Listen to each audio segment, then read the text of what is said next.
Hello there, and welcome to the Cetacean Nation Podcast. I'm your host, Hannah Wands.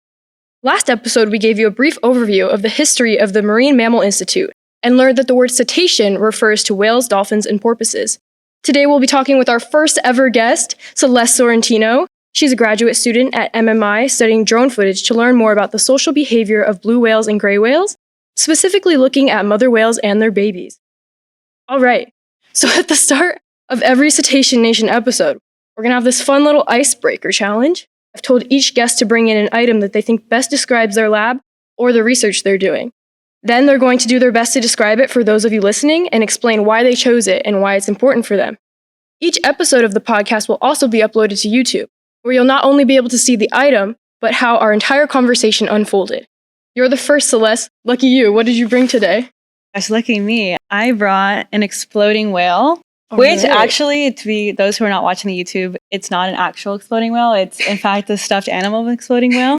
And the reason why I brought this, I should bring it out like this, is because in 2023, there was a series of Eugene Emerald games where several labs at MMI were coming out to do some outreach and meeting the public and getting to just translate more about the work that we do here at MMI. And I was very lucky to go to one of those events. And it's exactly what you would imagine. Like, it's a summer day, it's July, there's baseball, there's hot dogs flowing, lots of random parents, screaming children, so excited, right? And you just add some whale talk on top of it. It's like the icing on the cake. It's really good. And the reason why I brought this specific artifact is because what you had asked me was to bring something to describe my lab. And I think that day really does embody all of the values that my lab has, which is like just coming out to the public and translating the passion, the curiosity that we have for all the questions, all the research that we do, but also all in collaboration with everyone around us and not having any kind of hindrance or barriers and trying to make sure that the science is transparent.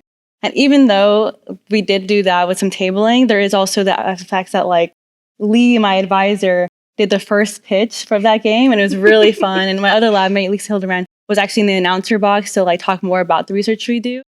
So Lisa, give us an idea. What kind of animals are you out there seeing off the coast of Newport? So we've got a lot, but to name a few, we have sperm whales, which is what the exploding whale is named after. We also have the biggest animal on the planet in our waters here, the blue whale, and of course the majestic gray whale, which is in the near shore. That's so cool. And so that just just adds another layer of fun that we embody while doing all this research. And I think those values are all the things that describe my lab best: fun, collaboration, passion, and curiosity. So that is so awesome. Thank you for sharing. I actually got to go to the most recent one, and it was exactly how you described it. It was awesome. I think that's a perfect example of how MMI should be represented, or it is represented. Yeah, it is. It's just a perfect example. So thank you so much for bringing that in today. Of course. All right, so now we're going to get into the fun questions. Yes, let's do it. So how would you describe your research, and how does a blowhole work?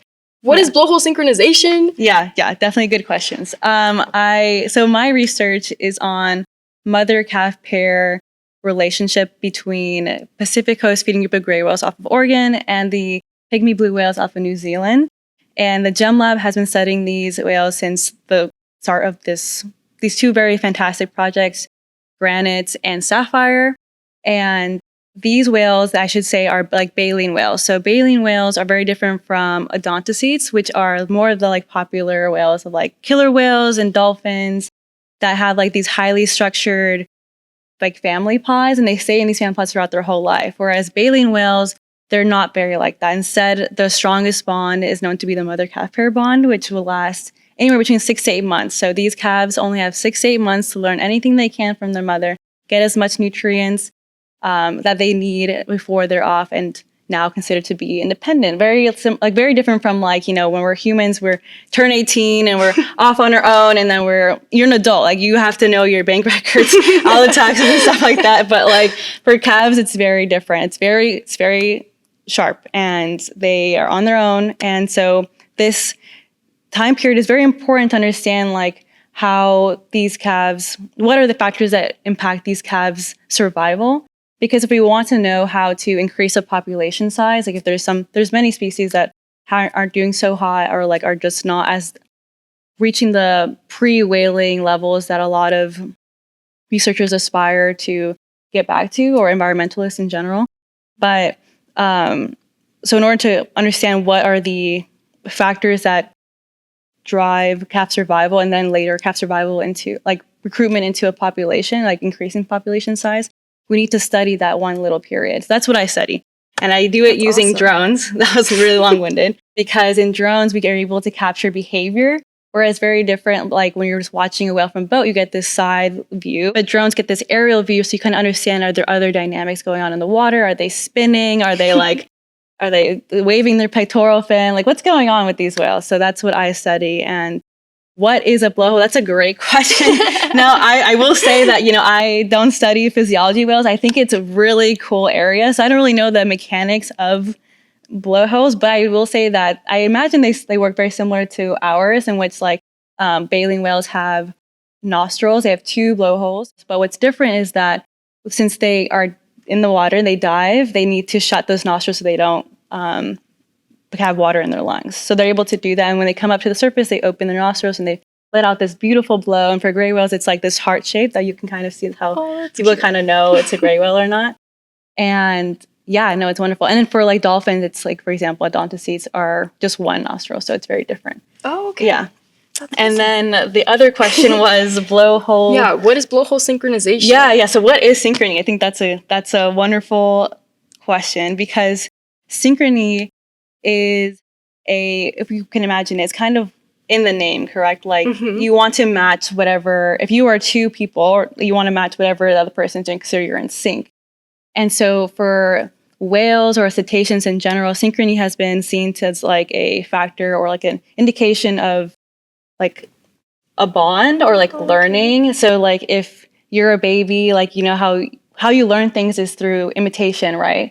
Or you're following the behavior, that's how you learn it. So it's either like that's one way that we think synchrony is like used in these whales, is that they're learning from each other, or they're showing their kind of bond with each other by being in sync. But yeah, and then I think that answered your question. Yeah, hopefully. That's so cute. That's like playing like peekaboo with your parents. That's yeah, really cute. But I will say, I will backtrack a little bit and say that it's not limited to just calves. I mean, you've seen like dolphins do it in many other structures where they're like just diving in sync, and it could just be like a form of like friendship as well. I'd imagine just like showing their bond with each other, or like maybe even in, for example, humpbacks as well have been seen to like forage in a very synchronous way, and that's like a very integral part of making sure that they get their prey in like an optimal manner. Yeah, that's really cool. Thank you so much. Yeah, of course.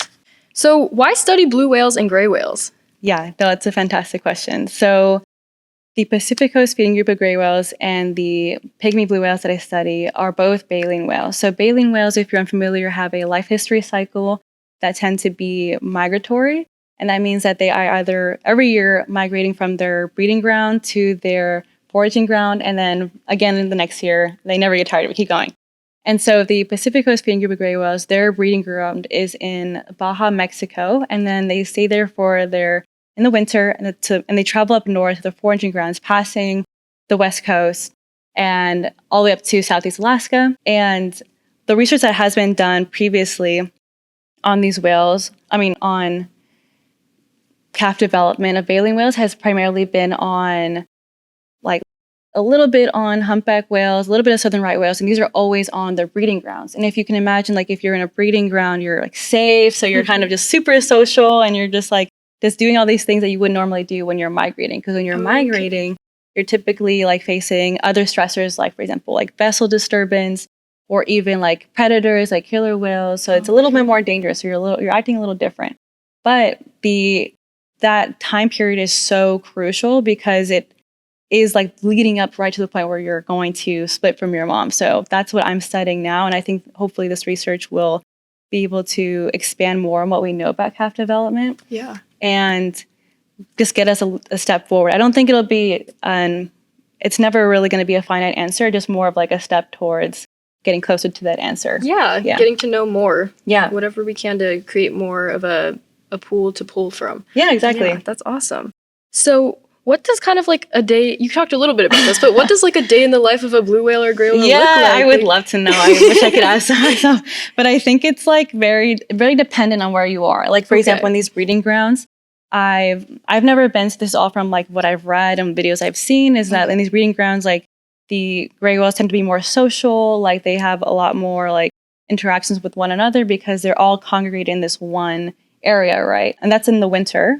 But if you're like, for example, now in the summer, like while they're migrating up north, like it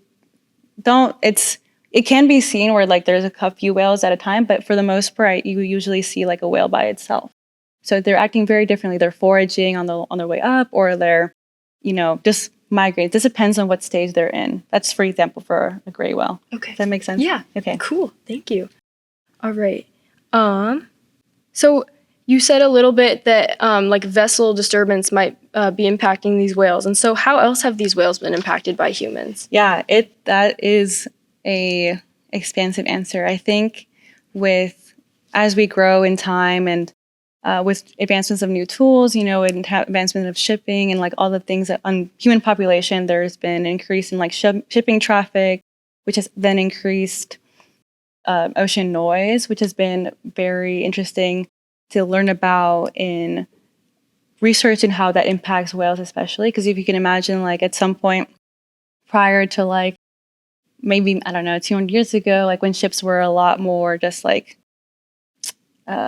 less regular, and then probably not a lot of noise. Whereas as we've advanced, it's become more noisy, and then lots more ships have been going on and have been traveling through the ocean. So I think that has been a factor that's been impacting these whales and increased stress, which can then have later impacts on like their ability to forage or their ability to invest in like energy to the calf, because like if they're, for example, like mom and calves, like for Pacific Coast feeding of gray whales, the mothers, I should say, like they do not eat. But the reason why is because before, when they're pregnant, they consume as much as they can. And then when they give birth to the calf, like all their energy supplies goes through lactation. Kind of like, your mother wants to make sure that it's giving you as much energy as possible so that you're ready.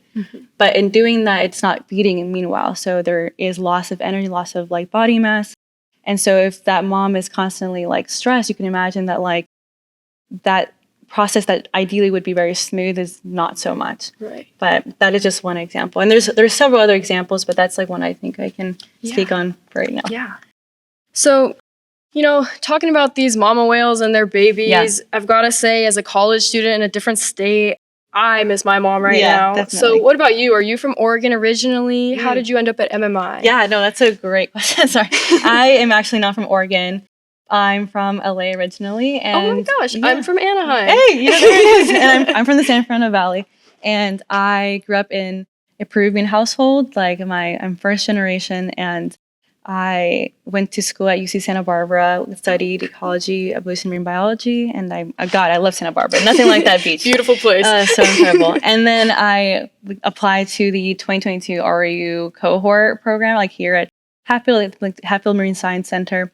And I was thankfully, and fortunately selected to be a part of the GEMM lab for that summer. And I got to work on this mom-calf drone project. Ooh. And that was incredible because I'd always wanted to work with whales. I'd always wanted to research whales. I had this big passion for whales, for such a long time. And that small decision, that small acceptance, changed my whole life. I was here for 10 weeks for that summer. That's how long the internship is. Mm-hmm. And I got to meet everyone here at MMI that is so they were just pivotal. I can't imagine, if I hadn't come in that summer, who knows where I would be now. And I got to meet researchers, other grad students. All of them were so open and just caring. Having that environment really does cultivate growth and people wanting, you can see why people want to work at MMI, because it's just a space for growth and for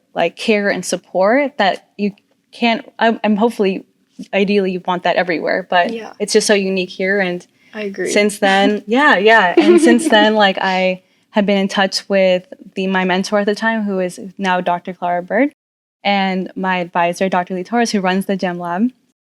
And they invited me back as a summer research tech in 2023. How exciting. Yeah, it was so exciting. It was insane. It changed. I couldn't believe it. Couldn't believe me. Why, and our relationship has only grown since. And in 2023, at the end of that summer, Lee and I were in chats about the Topaz Jasper project, which, if you're unfamiliar, is essentially like a mentorship / fieldwork experience program that's been going on for over 10 years now. That's based in Portford, where a master's student will lead a team of 4 interns, 2 undergraduates and 2 high school interns, and teach them for 6 weeks what it is to learn about gray whales that are migrating, what it is to ocean kayak and collect their prey, which is zooplankton. And all this, in, of course, with the master's student and Lee being in constant contact and through this like near peer mentorship experience that like, you know, Lee is mentoring me as well as like these students, and I'm mentoring these students. I'm also learning from these students as well every day as a mentor. So yeah, and then now the reason why I bring that project up is because she offered that position to me, for me to be that master's student to take over that project the next 2 years. And of course I said yes. And like, and now here, I started in fall 2024. I've only almost of my first year, not quite, almost done. That's so almost exciting. Done. Yeah, I am really excited. Yeah. So being a beginner as an adult is such a fun and wild thing. It is such a fun and wild thing. I was reading your blog post from 2 years ago where you were describing your thoughts as a young scientist entering a new area of work, kind of like you just talked about right now. And it really stuck out to me when you said, how do I tell what is a real behavior or if the whale is just existing? What if I'm wrong and ruin the project? What if I totally mess this up? Yes. I feel like that's such a relatable thing. Like so many of us, whether we're in science or not, can relate to feeling like that. And so do you still feel this way sometimes? And how have these past few years continued to shape you as a scientist? Yeah, absolutely. Wow. I wrote that blog in 2023. So I was 23. I had just graduated college, because I did a 5-year experience for graduate college. But, and I think about that, and I think now I'm 25. It's 2025, and so much has changed in the last 2 years. And I remember when I wrote that post, when I started that summer research tech job, I looked up on Reddit, like, how do you do something you've never done before? I have no idea. To answer your question, yes, I feel that all the time. I think it's a feeling like that it's good to have, to be aware of like, okay, am I checking all my boxes? Am I trying to make sure I'm evaluating from as many angles as I possibly can for whatever question I'm tackling, whether it's like personal, whether it's like career-wise, whether it's like anything in between, right? How do you think like the past few years have really built up your career, just since that post? Yeah, definitely since that post. I think so I graduated college, I came back as a summer research tech, and then I moved to New York for my gap year while I was applying to OSU. And I think these last 2 years have been so different.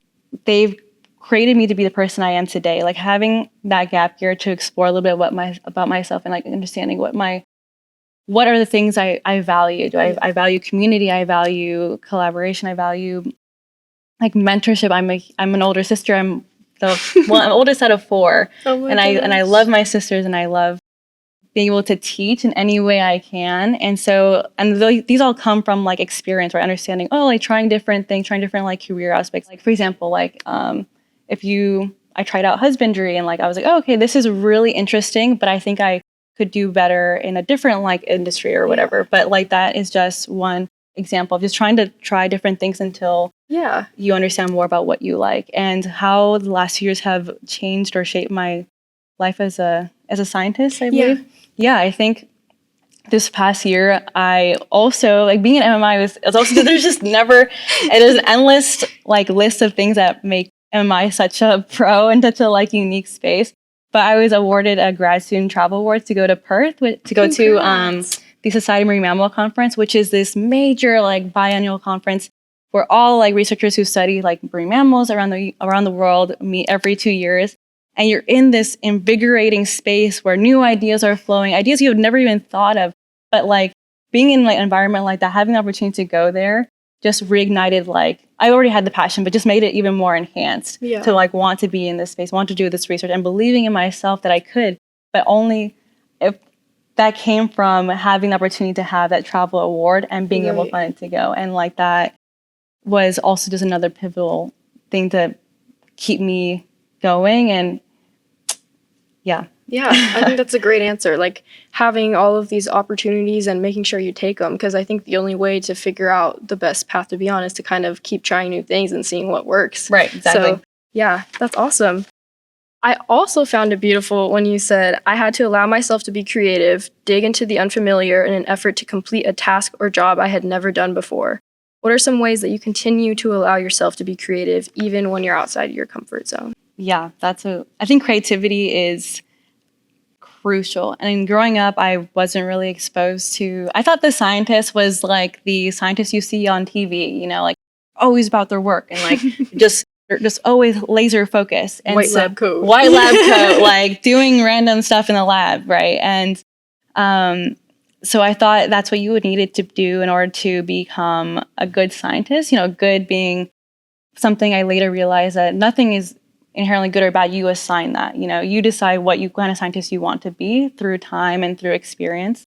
And I think creativity allows you to do that. And I remember when I came here to Oregon, there were so many experiences I had never had, like being surrounded by a beautiful landscape. Like LA is not like this at all, you know. It's very, very much not. And just being exposed to people who have grown up like on the water or who've grown up camping, you know, who are bird like for fun, and like, which is like, it's funny because I kept thinking like, wow, like as a marine mammal scientist, you start to like realize like everyone's got their own little creative outlets. And I kept thinking like, you know, in like the fantasy books and stuff like that, there's like a protagonist who is like waiting for their like secret power to like eventually ignite. So I kept thinking, okay, eventually this creative outlet's gonna come out. And then, but like, I think honestly, that was my mistake because I think creativity is something you cultivate on your own. Mm-hmm. It's not something like that you're either born with or not. I think everyone has it. And I think it's just about uncovering it and being just reflection of yourself. What do I really like to do? Yeah. And so I guess some outlets I do, I love to read and I read anything and everything. I'm actually in a book club right now reading, awesome. Reading Fourth Wing. Kind of got thrown into that, but it was really, I'm glad I did. And I love to exercise. I love to meditate as well. I think it's learning about more of like the external space of Oregon as well, like the nature that it encompasses. And yeah, I love hiking. I love running. And I think I'm trying to get more into writing because I feel like writing is. I love writing. Yeah, writing is. Writing is so important, and I think writing can be seen as like a proxy for thinking. And I'm always constantly trying to like grow and learn, and so I'm trying to get better at writing. But there is no like good or bad writing. It's only doing. It's what I think, at least. That's great. Yeah. Thank you so much for sharing. Yeah. All right. So for your the Jasper and Topaz project, that's what it's called, right? Topaz Jasper. Topaz Jasper. Yeah. My bad. It's okay. So that's in Port Orford, right? And I heard that you're traveling there soon. Yeah, Sunday. And so it seems like you've stepped into this new stage of life again. You've gone from being a beginner adult scientist to becoming a mentor yourself. How does it feel to reflect on your journey here? And what would you tell someone who's interested in whales but isn't even sure if working with them is possible? Yeah, this question really hits home because I remember being like 13 and like before chat, right? Just Google and whatever Google gave you was the answer, or like Yahoo Answers. And then I would look up like how to become a marine mammal. How do I study whales? And like there was like one blog that existed. There wasn't really much information, and it's just kind of always like, oh, you're like shoot in the dark, you know. But I think with time. So in that time, they like referenced me also to like the Mammal listserv. So I remember, okay, I have to be in this Mammal listserv at 13. It's email that I'm not going to say out loud. The what list? The Mammal listserv. What is that? Yeah. It's a fantastic listserv. It's a listserv where marine mammal researchers around the world like will post like job opportunities, papers they've like released, any kind of news that they want the whole community to understand. Anyone who's involved with marine mammal research, and it's free. Like it's not like a paid subscription. You just look up Mammal listserv and you put your email in. They do send a lot of emails, I will say that. So if you're They still exist today? Exists today. Today. And so like when I signed up for this listserv, I was like, okay, this is what I have to do. And that one blog, it was a little bit disheartening to see that blog be like, oh, you know, it's not really like easy, but you people do it. And so there wasn't not a lot of information on it. And then now, I mean, again, I'm 13 there. Now I'm 25, and I think anyone who wants to be in marine mammal research can do it. Like they really can. All they really need to do is just like find out by like reading more about like these whales that you want. Why do you want to study whales? Is there a certain like species? Is there a certain question you have? And I think a lot of researchers I've met are like eager to work with students and they want to teach, and so I think if someone wanted to start today, they're like in college or they're in high school, I think it's just getting to learn. If you're in high school going to college, I'd say probably something along the lines of like thinking about a marine science program, or I'm going to say also, you don't have to do marine science. I have a friend here who also started in econ, like she's a marine mammal grad student and she's a PhD That's student. So cool. Yeah, and it's awesome.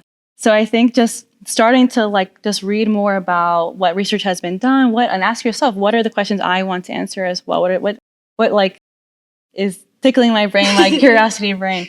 And I think, yes, I think reaching out to PI. I know emails might seem a little daunting, but I think it's the best way to really, you don't know unless you try, right. And the only way to open a door is by knocking on it, So it's like you have to start with those relations sooner rather than later. And it's not going to be perfect. Like I can look back at the emails I've sent to like cold emailing and I'm like cringe because I'm like, oh my God, why did I say that? I think we've all been there. It's like, I had no idea what I was talking about, but like I tried, Yeah. And with more trial and error, you start to understand, oh, okay, this is how I'm supposed to do, or this is how this question makes more sense for this person. And involving yourself in this MARMAM listserv is also a fantastic way to know about more papers. And yeah, just, if you're in college, like talking to your professors about if they know anybody, if they do any research that's similar. And for the most part, I think professors want to help students too. So they'll connect you. And I think it's not as this black hole that I remember feeling when I was 13. It's actually a lot more open. And I think increasingly growing to be a more accepting space that wants more diverse students, because there is no cookie cutter way to be a marine mammal scientist. I think like if we wanted everyone to be the same, then then nothing would get done. We need the different mindsets, different upbringings, the different cultures, all to have different perspectives of science. Yeah. And that's the only way I think to do it. Yeah, I totally agree. Yeah, I'm not even marine studies myself. I'm environmental science. Yeah, exactly. Yeah, I was trying new things like all last year, and I totally agree. Like try new things. Just don't be afraid to ask questions. So I think those are two great pieces of advice. So thank you so much for sharing that. Yeah, of course, definitely. Thank you so much for being here, Thank Celeste. you for having me. Thank you for listening to this first official episode of the Cetacean Nation Podcast. I'm your host, Hannah Wands, and this is graduate student Celest Sorrentino. Thank you so much for being our first guest. Hey, thank you. Tune so in much. next week to hear from Dr. Joshua Stewart, who studies population dynamics and the ecological role of marine mammals, most recently looking into baleen whales and what the future might hold for them. Thank you to my mentor at the Marine Mammal Institute, Minda Stiles, my Marine and Coastal Opportunities Advisor, Cynthia Leonard, as well as the entire MACO program in general for making my internship possible, Jacob and Genevieve from the iLab for helping me out with equipment, and Delbert the Dolphin's character design artist, Noah Wands. Wondering how you can help advance the research at MMI? Consider purchasing a gray whale license plate if you live in the state of Oregon. Just for $40 every 2 years, you can help support the research, education, and outreach going on at the Marine Mammal Institute. By putting a whale on your tail, you will not only help us learn about cetaceans, but a variety of marine mammals. Don't live in Oregon? You can still help by joining the pod as a donor today. Find out more by checking out the link in the bio of our Instagram at Cetacean_Nation_pod. Yay! Good job. Thank you.